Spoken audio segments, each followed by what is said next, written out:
main character was released from the temple and gifted a job to work in the embroiled uniform guard position, the place where he was kept imprisoned originally and was beaten and tortured and flogged. Yeah, he was, kept there and now working there, and he's working with the elephants. Yeah, that is his job. He literally assigned the main character work for the people that tortured him. He literally is serving underneath his adopted uncle, the man who, really tortured him. Yeah, fuck you, Emperor. Fuck you. So a bunch of scholars got together and they're displeased. They're displeased with the fact that the main character has been released from the temple. They were displeased the main character was in the temple at the get-go. They wanted the main character dead. They wanted the main character to serve his punishment.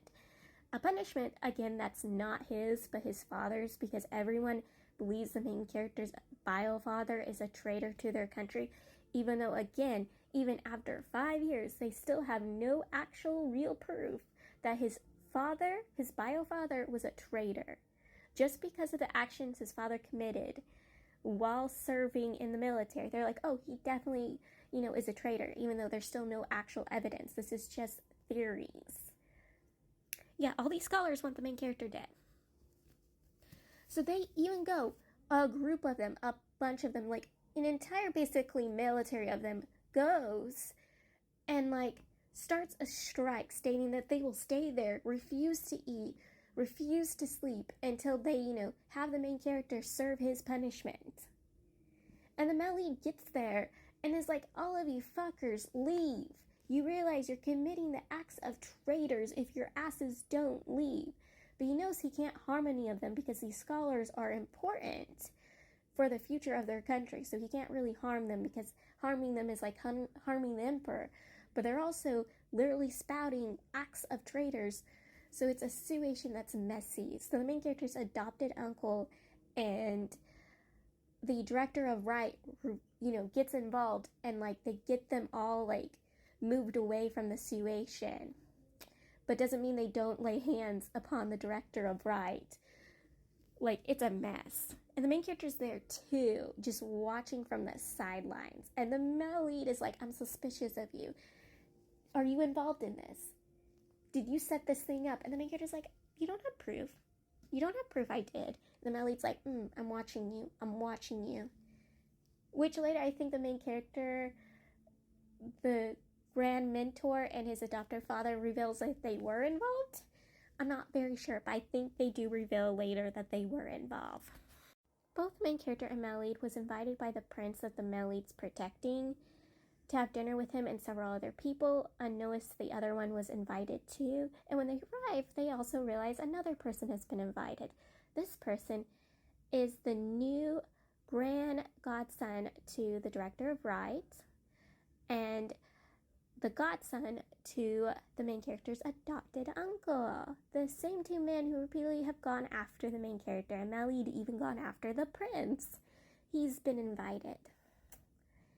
And the entire time they're having dinner, the main character's repeatedly being mocked and ridiculed. Even his mother's dragged into it. It's such a mess. And they're bringing the main character's look into it because the main character, he's a beauty. Look at him. He's absolutely gorgeous. Would make him my wife. But yes, it's a mess. And the male lead is protecting the main character, making sure everyone keeps their mouth shut whenever they take it too far. And when someone really takes it far, the adopted uncle's godson tries forcing the main character to literally eat raw meat that just came off a live animal. I'm pretty sure the animal was practically alive. The male lead steps in and continues to protect the main character. But this is how messed up the situation is for the main character. So the recent conversation between these two remind me of certain two people. But the conversation goes, this dude is accusing the main character and the main character defending himself, stating why should he be punished for the things that his father committed, the actions his father committed, why should he be punished for them? And why is he repeatedly accusing the main characters of things that have happened when there's no proof the main character was involved in those things? And I love that. But the conversation reminded me of two people, like I said, and these two people are the tsundere cat and the loyal dog from Heaven's official blessing. I don't know why, but they do remind me of them. For some reason, their looks, their personality, like when I saw fan art of them and TikToks of them, I couldn't help but think, oh, these remind me of these two. And the more I read, the more I'm like, oh, these two really, really remind me of these two. But I could be wrong. You could tell me I'm wrong, but for some reason, they remind me of these two. Also, the prince made me disgusted. He literally goes to the Melly to help him find a way to basically sell the main character off to the director of Right so he could get his beauty back. And I'm like, get rid of him, Melly. Stop protecting him. He literally wants to make a deal with somebody who's trying to get rid of him and ruin his entire career. Just get rid of him. He's also planning to sell someone off for a beauty he barely knows. A beauty that he's having an affair with behind her husband's back. Like, just get rid of him. He's an idiot, and an idiot should not be a ruler.